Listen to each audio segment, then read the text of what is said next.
De plus, c'est dans une institution consacrée à la science et au savoir que vous retrouvez la piste d'Einstein.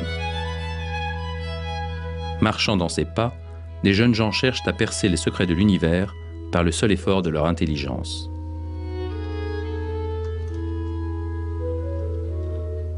Et vous expliquent que ces théories sur la matière, l'espace et le temps, qui vous semblent si difficiles d'accès, si abstraites, vous concernent concrètement. La principale application de la relativité générale comme de la relativité restreinte, et que pratiquement tout le monde utilise aujourd'hui, c'est le GPS, le General Positioning System.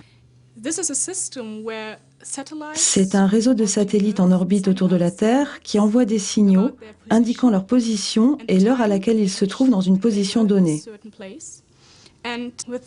Avec un récepteur GPS, vous pouvez déterminer avec précision votre position sur la planète. Rechts abbiegen in 400 Metern.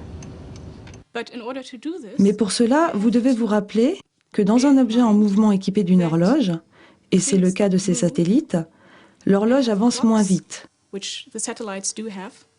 Si vous ne tenez pas compte de la théorie d'Einstein, votre appareil vous indiquera une autre position que celle que vous occupez réellement. L'autre effet, bien entendu, provient de la relativité générale. Dans un champ gravitationnel, les horloges avancent plus lentement que celles qui ne sont pas soumises à ce champ. Or, sur Terre, le champ gravitationnel est relativement important et votre horloge avance moins vite que celle du satellite. Il y a donc deux effets contraires qu'il faut équilibrer pour obtenir votre position avec exactitude. Reprenons. Pendant que la Terre tourne sur elle-même en 24 heures, chaque satellite GPS en fait 4 fois le tour à la vitesse de 14 000 km/h. La relativité restreinte, prédisant que le temps s'écoule plus lentement pour les objets se déplaçant rapidement, leur horloge atomique retarde d'environ 7 microsecondes par jour par rapport à une horloge au sol. L'effet de la gravitation est plus important encore.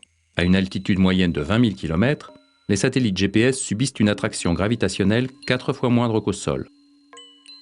Cet effet, prédit par la relativité générale, avance 7 fois leur horloge d'environ 45 microsecondes par jour. Le GPS corrige donc un décalage global de 38 microsecondes, ce qui peut paraître peu, mais qui correspond tout de même à une erreur de 11 km à votre échelle. Ainsi donc, grâce à Einstein, vous arrivez à votre dernier rendez-vous berlinois au mètre près et pile à l'heure.